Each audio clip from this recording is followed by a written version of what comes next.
Supreme court से भीमा कोरेगांव मामले में आरोपी सुधा भारद्वाज को बड़ी राहत मिली है। सुप्रीम कोर्ट ने उनकी जमानत बरकरार रखी है। इसके साथ 8 दिसंबर को सुधा का जमानत पर रिहाई का रास्ता साफ हो गया है। सुधा भारद्वाज की जमानत के खिलाफ NIA की याचिका सुप्रीम कोर्ट ने खारिज कर दी है और बॉम्बे हाई कोर्ट के डिफॉल्ट जमानत देने के फैसले पर मुहर लगा दी है।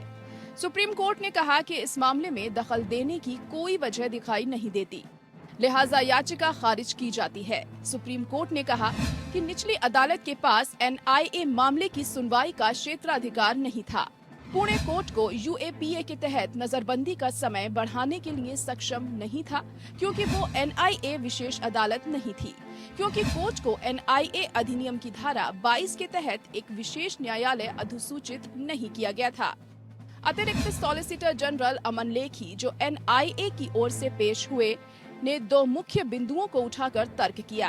UAPA की धारा 43D केवल धारा 167 CRPC के प्रावधान को संशोधित करती है।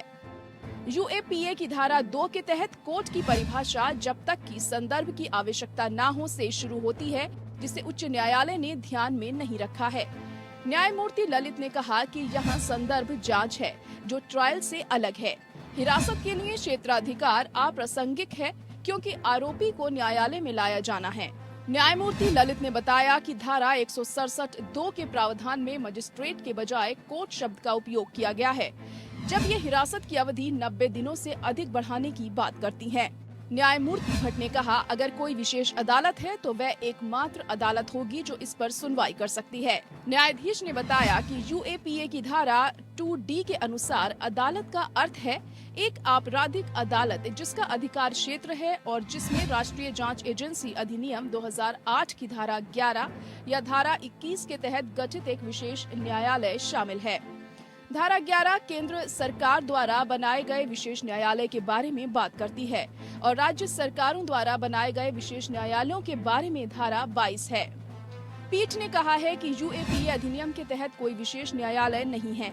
पीठ ने कहा कि अगर ASG की दलील स्वीकार कर ली जाती है तो इसका मतलब ये होगा कि राज्य सरकार NIA अधिनियम की धारा 22 के तहत विशेष अदालतें तभी बना सकती है जब वे धारा 7 के तहत जांच केंद्रीय एजेंसी को हस्तांतरित करे।